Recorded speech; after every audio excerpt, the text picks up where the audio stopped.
सभी साथियों को जय जोहार। मेरा वक्तव्य शुरू होने से पहले मैं ये जो धरती है बासिया सरपोटा की धरती को नमन। इस मंच पे जो जिनकी प्रतिमाएं लगी हैं, इन सारे महापुरुषों को मेरी ओर से नमन करना चाहूंगा। जिस महान व्यक्ति ने हमारे भारत देश का एक महान संविधान बनाया है, विश्व का सबसे बड़ा जो लिखित संविधान बनाया है, बाबा भीमराव अंबेडकर जी को नमन। उस संविधान में आदिवासी समाज का प्रतिनिधित्व करने वाले जयपाल सिंह मुंडा जी को नमन। और इस आदिवासी इलाके के अंदर जब राजा रजवाड़ा अंग्रेजों का जो शासन चलता था, उस दौरान एक भुखमरी चलती थी। तो रॉबिनहुड पांडे के नाम से जो अमीरों को लूट के गरीबों को, जो भुखमरी से जो मर रहे थे लोग, उनको खिलाने का काम करते थे। उन रॉबिनहुड पांडे टाटा मामा को नमन करना चाहूंगा।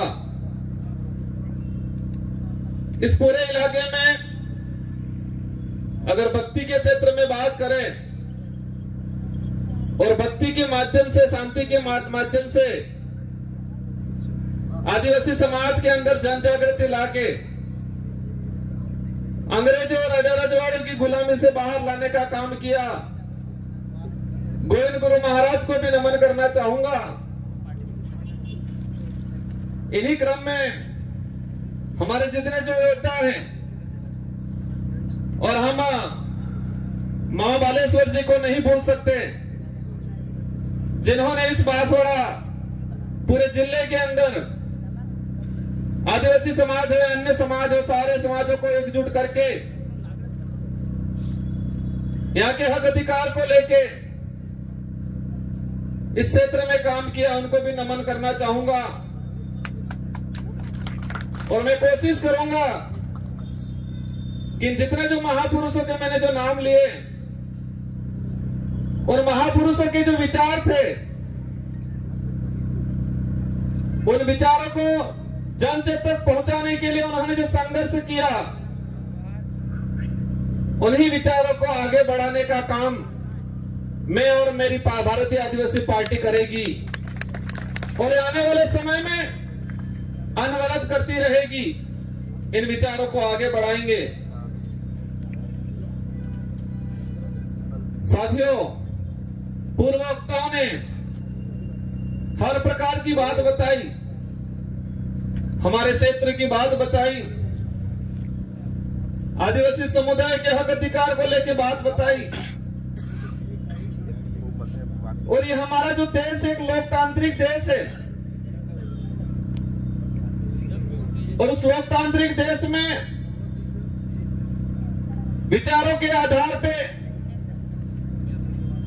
जनता इन पार्टियों को मत देती है, उन नेताओं को मत देती है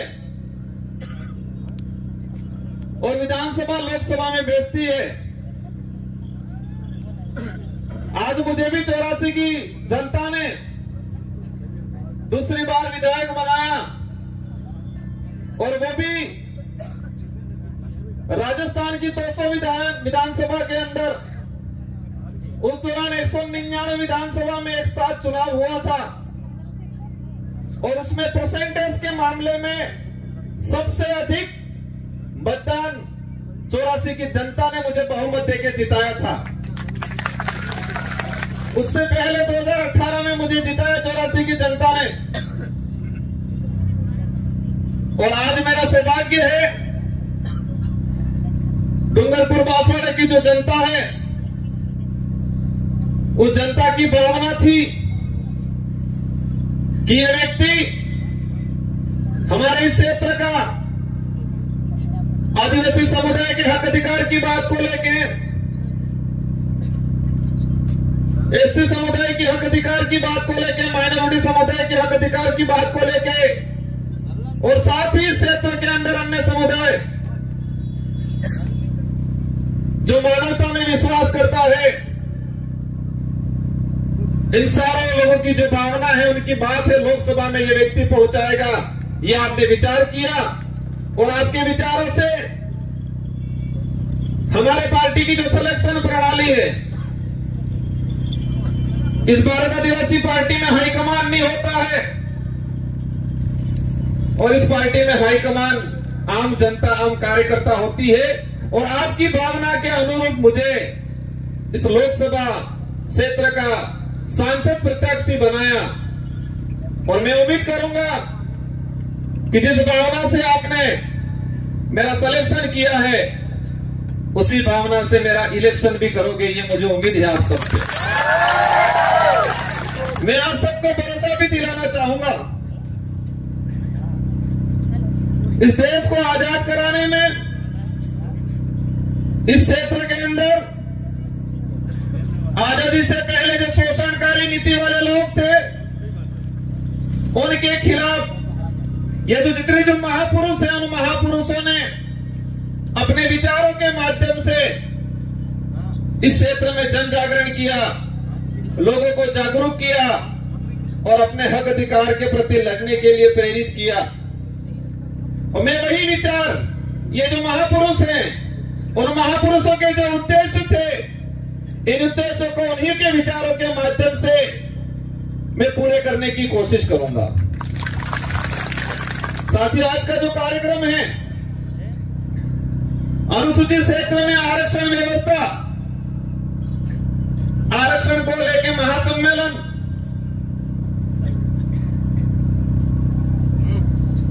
ये जो शब्द है, ये शब्द आते ही कई सवाल पैदा करता है अपने दिमाग में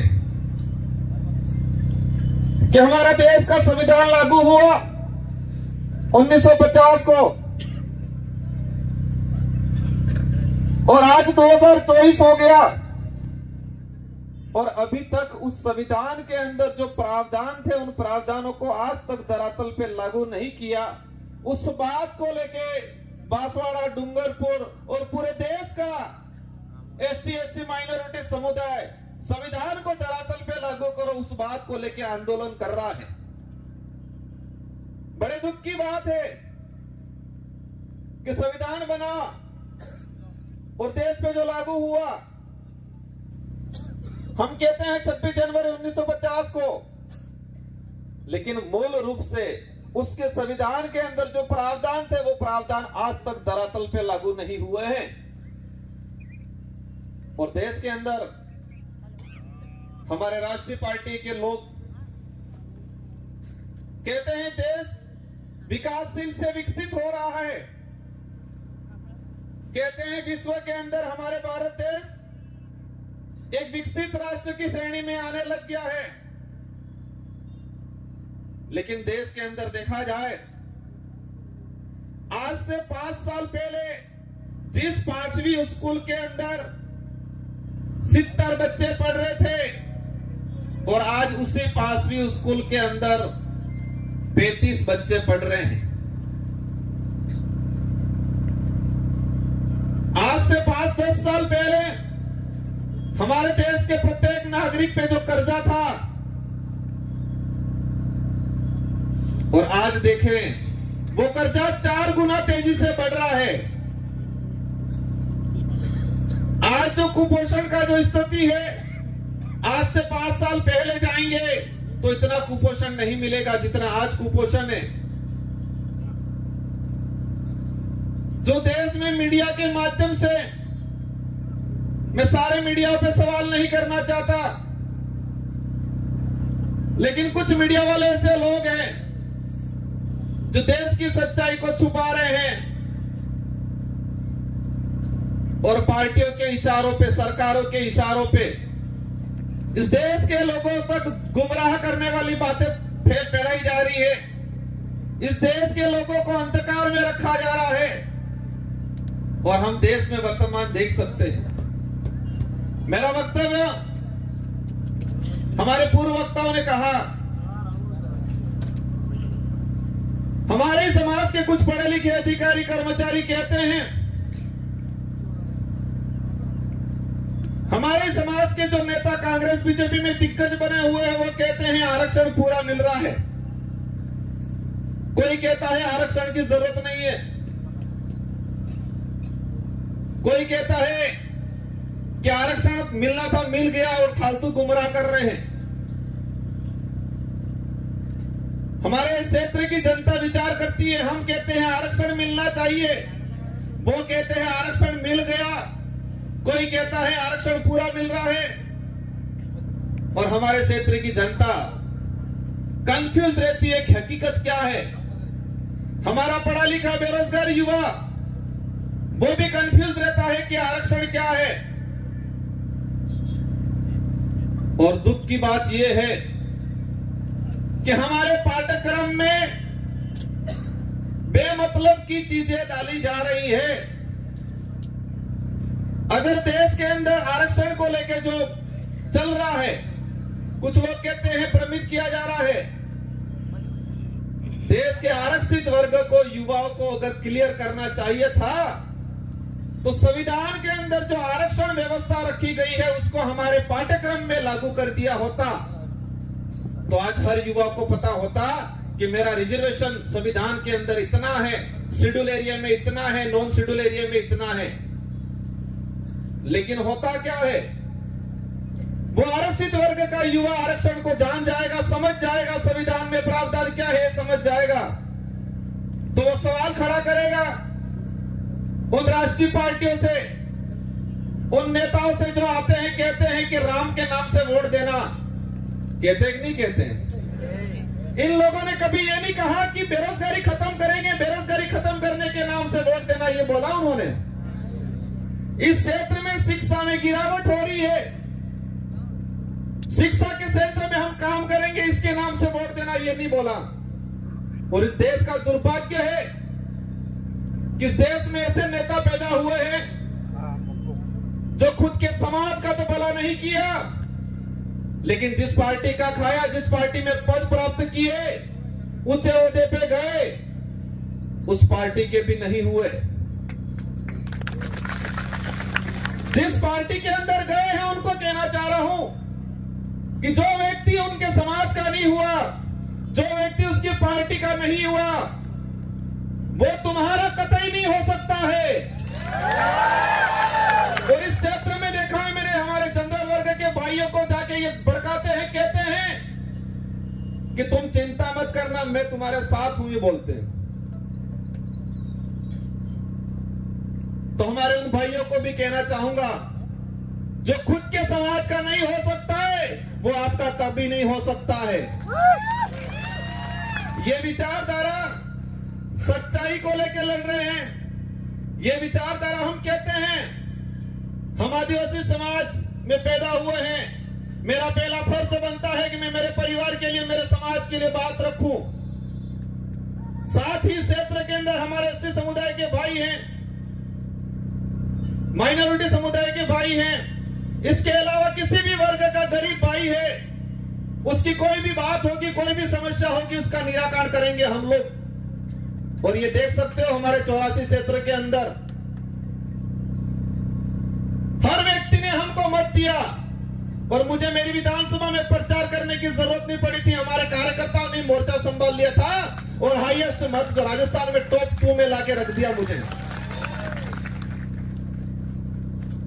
आरक्षण व्यवस्था को लेकर कुछ आंकड़ा मैंने क्लियर किया है, अलग अलग डिपार्टमेंट की भर्तियों का, लेकिन इस मंच के सामने ही हमारे खाकी वर्दी वाले भाई दिख रहे हैं, इसलिए मैं उनके डिपार्टमेंट का कुछ आंकड़ा बता दूंगा।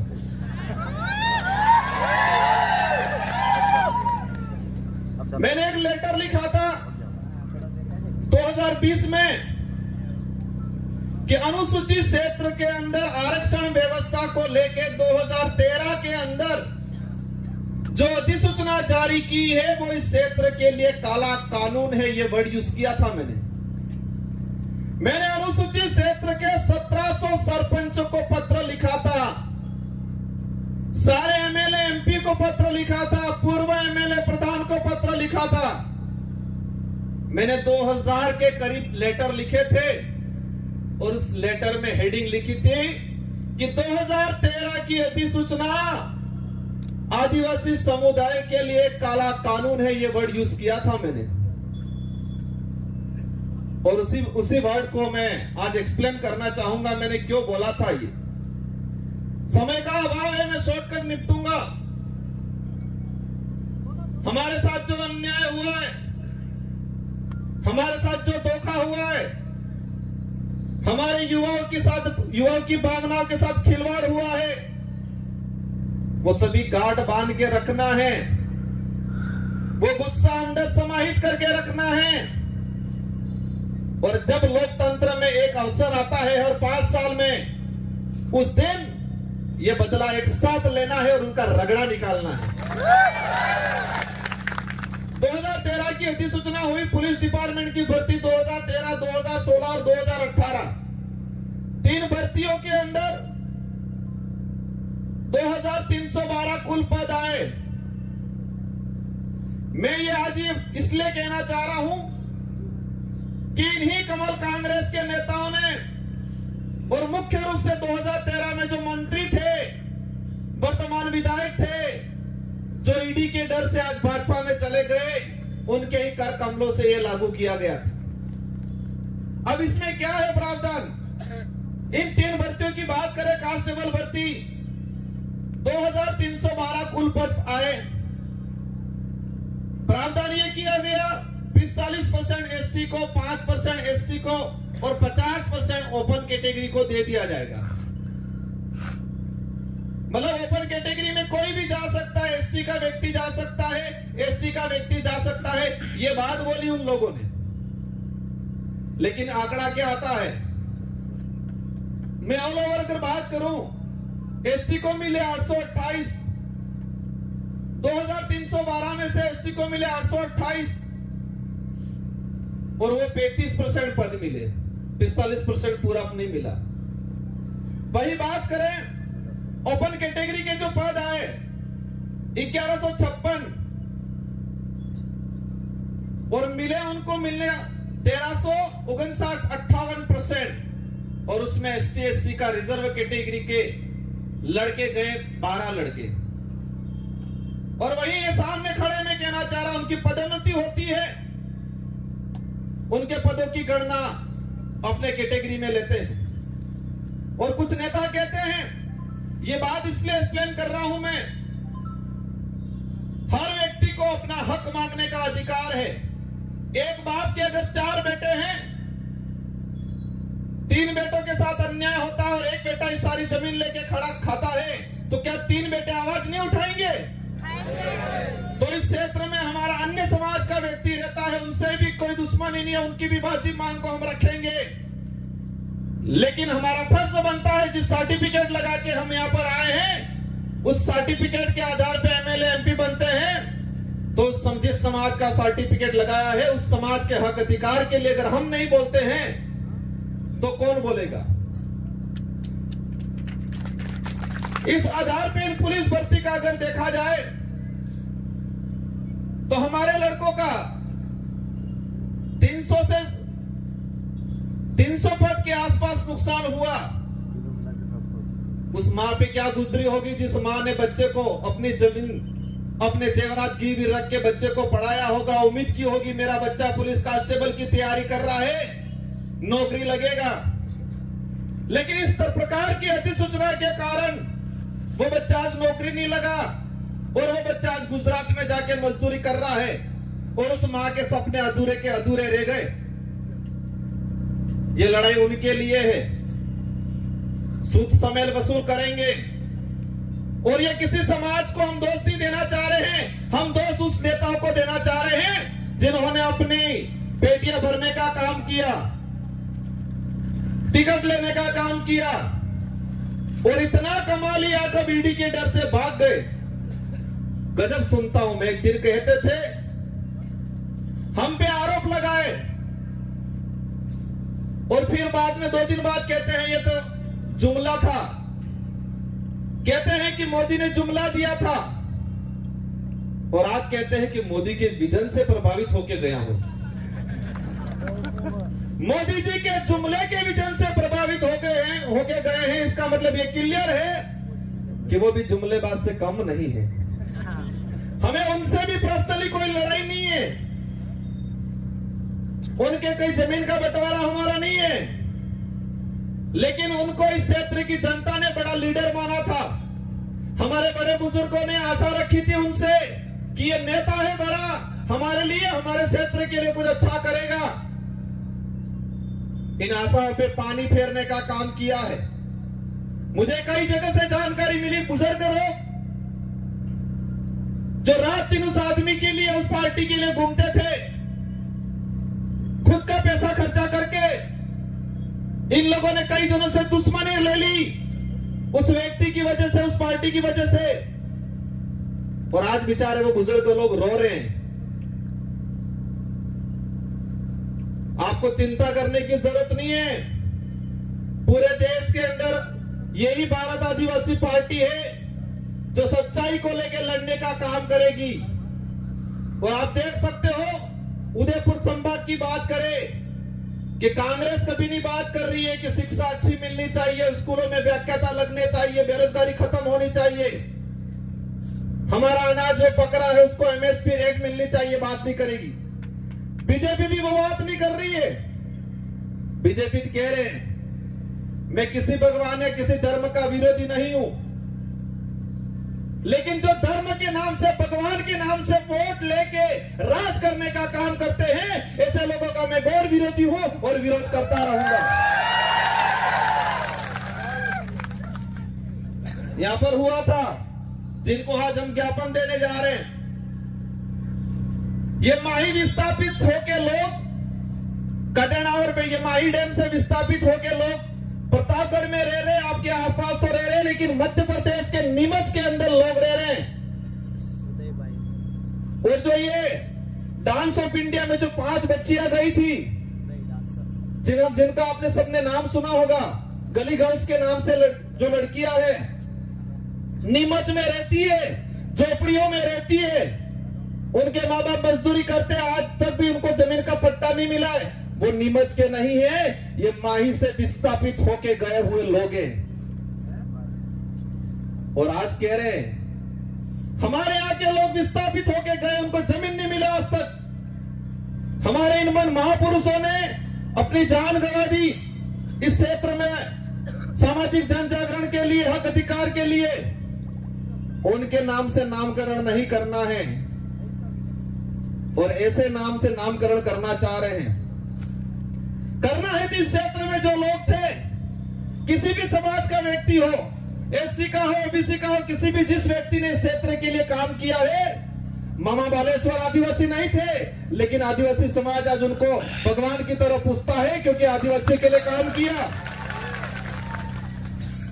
हम हर उस व्यक्ति का, हर उस समाज का सम्मान करेंगे जो मानवता में विश्वास करता है, और उस हर व्यक्ति और उस धर्म का विरोध करेंगे जो छुआछूत, भेदभाव, उच्च नीच करता है, उन सबका हम विरोध करेंगे, क्योंकि ये देश संविधान से चलता है।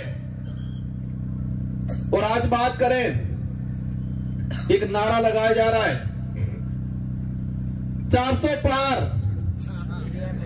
क्या नारा लगा रहे हैं? 400 पार। अंग्रेजों और मुगलों ने इस देश को कम लूटा था, उससे भी खराब स्थिति से ये लोग इस देश को लूट रहे हैं। इसका असर आदिवासी या एससी को ही नहीं है, इसका असर पड़ेगा हर वर्ग के व्यक्ति को, आने वाले समय में भुगतना पड़ेगा। ये लोग बहुत बुरी तरीके से इस देश को लूट रहे हैं।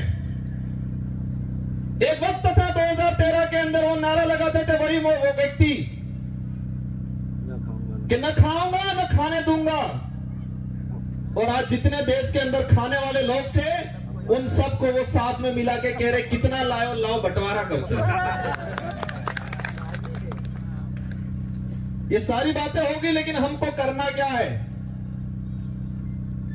हमको उनको सबक सिखाना है, उन नेताओं को एहसास कराना है कि ये राजतंत्र नहीं, ये लोकतंत्र है, और इस लोकतंत्र में संविधान ने जनता को ताकत दी है, जिसे हम लोकतंत्र की कुंजी कहते हैं, जो वोट है, और हर 5 साल में उसका अवसर आता है।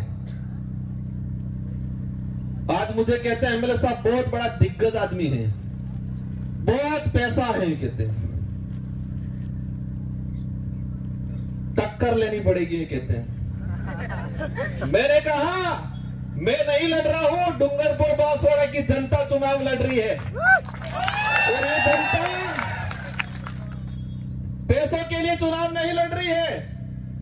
ये जनता सुख सुविधाओं के लिए मेरे साथ नहीं है, ये जनता स्वाभिमान के लिए है। इस जनता के अंदर जो साथ मेरे साथ जुड़ रहा है, संगठन के साथ जुड़ रहा है, उस प्रत्येक व्यक्ति के अंदर स्वाभिमान जगा है, अपने आने वाली पीढ़ी के लिए कुछ कर गुजरने की ताकत जगी है, इसलिए मेरे साथ जुड़े। और देश के इतिहास उठा के देख लो, आजादी से पहले भी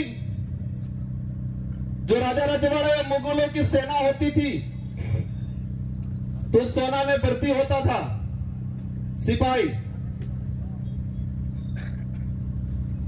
तो सैलरी के लिए होता था, तनख्वाह मिलती थी, या किसी राजा से एग्रीमेंट होता था, सहयोग में पूरी सेना भेजता था, तो रियासत क्षेत्र की कुछ जमीन को लेकर सौदा होता था। लेकिन वो सेना युद्ध के मैदान में टिकती नहीं थी। और यही देश के इतिहास उठा के देख लो कि मुगल के अकबर के सामने इस देश के सारे राजाओं ने अधीनता स्वीकार कर ली थी, लेकिन महाराणा प्रताप एक ऐसा था जिसने मुगलों के सामने अधीनता स्वीकार नहीं की थी। देश के इतिहास में पढ़ाया जाता है, हमारे बड़े बुजुर्गों से सुनते हैं कि देश के अंदर सारे राजाओं ने अकबर की अधीनता स्वीकार कर ली, लेकिन राणा प्रताप ने अधीनता स्वीकार नहीं की, क्योंकि देश के अंदर अन्य जो राजा थे उनकी जो सेना थी वो सैलरी पे थी, तनख्वाह पे थी। देश के अंदर जो अन्य राजा थे उनके सहयोग में आई हुई सेना कुछ जमीन की लालच में आई थी मदद करने, लेकिन राणा प्रताप के साथ में जो सेना थी वो तनख्वाह वाली सेना नहीं थी, वचन वाली सेना थी, और वो भीलों की सेना थी। किसकी सेना थी? भीलों की सेना थी, पठानों की सेना थी। अगर वो तनख्वाह वाली सेना होती तो युद्ध के मैदान में टिकती नहीं। वो स्वाभिमान के लिए, अपने वचन के लिए गई थी राणा प्रताप के साथ, और इसलिए देश के अंदर महाराणा प्रताप के नाम से उनको जाना जाता है। और उनके भाई थे शक्ति सिंह और जगमाल, वो भाई भी उनके साथ में नहीं थे। इससे यह सिद्ध होता है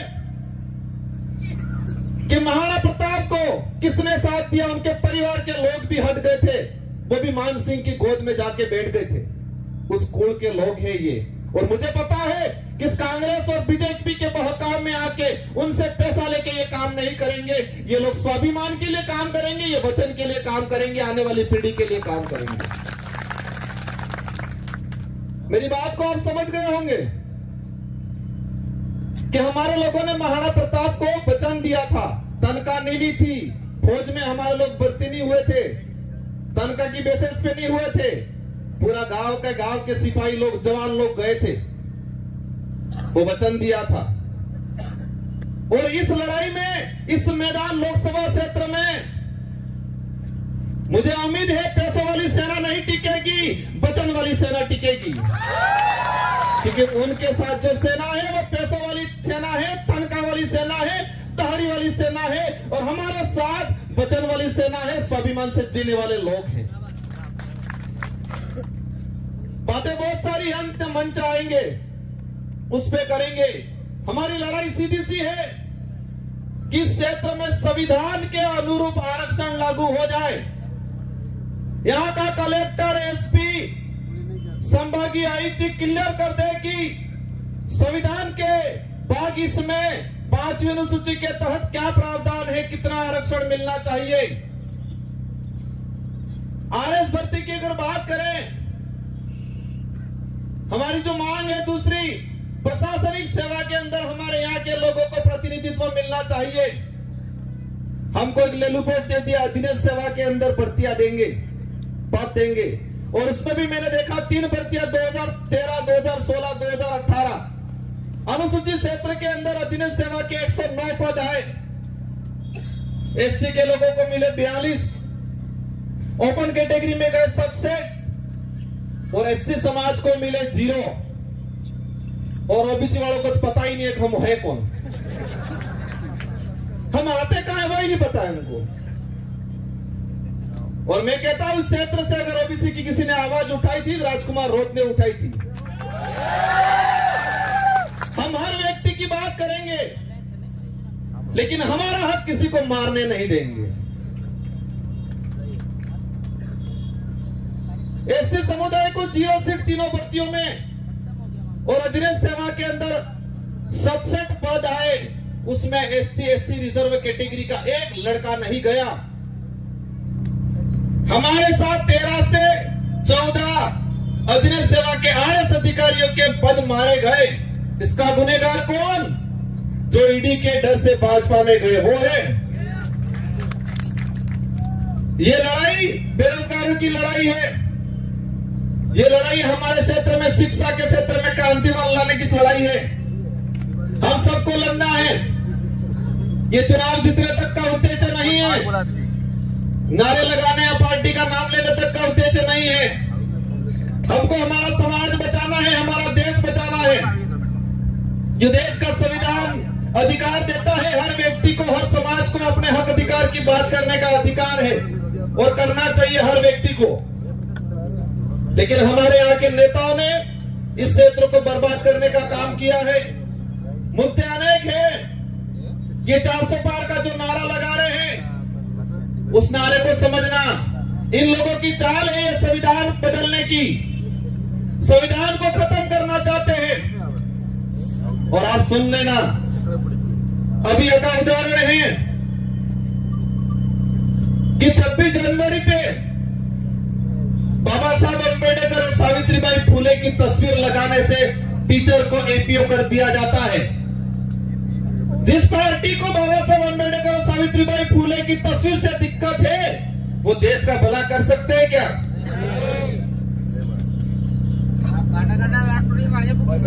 ये अंग्रेजों से भी बदतर स्थिति देश की करने वाले हैं। और हम सबको मिलके, और ये पार्टी कोई क्षेत्रीय पार्टी या इस डूंगरपुर, बांसवाड़ा, उदयपुर तक सीमित रहने वाली नहीं है। ये पार्टी अरब सागर से लगा के बंगाल की खाड़ी तक जितने जो स्टेट पड़ रहे हैं, और हमारे साथ हर वर्ग का व्यक्ति जुड़ रहा है। हम सच्चाई की लड़ाई लड़ रहे हैं। आने वाले समय में मुझे उम्मीद है मेरी बात पे आप गौर करोगे कि युद्ध के मैदान में सैलरी वाली जो तनख्वाह वाली सेना नहीं टिकती है। युद्ध के मैदान में वचन वाली और स्वाभिमान वाली सेना टिकती है, और वही सेना मेरे साथ है। मुझे पता है हमारे लोग गरीब है, कमजोर है हमारा कार्यकर्ता, लेकिन मुझे यह भी पता है कि उस व्यक्ति के अंदर जमीन जिंदा है, उसका स्वाभिमान नहीं मरा है। वो व्यक्ति डट के मुकाबला करेगा और पूरे भारत की रोमांचक सीट ये होगी।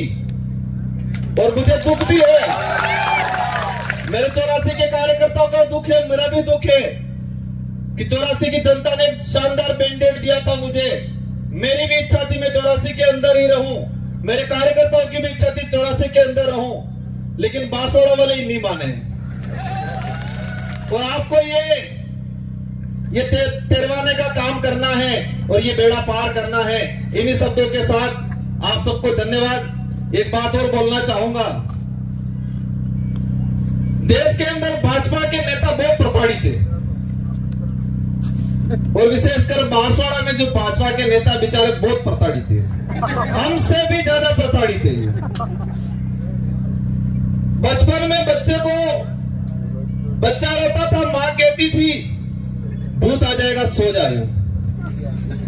और यहाँ भाजपा के नेता इतने प्रताड़ित है, हल्का सा बेचारा कुछ करता है, कहते हैं ईडी आ जाएगी, चुप हो जा। आ जाओगे तो ईडी आ जाएगी। मोदी जी की ईडी आ जाएगी, चुप हो जाएगा। वो चाहता बहुत कुछ है बेचारा, पर अंदर से डर हुआ है। उनको भी कहना चाहूंगा, आप चिंता मत करो, आपके विचारों को यहाँ रखने का अवसर मिलेगा। इस संगठन के साथ जुड़ो और इस क्षेत्र की जनता के के लिए, युवाओं के लिए, हक अधिकार के लिए आगे बढ़ो। हम आपको साथ में लेकर चलने का काम करेंगे। इन्हीं शब्दों के साथ आप सबको धन्यवाद, आभार। जय जवाहर, जय भारत, जय संविधान।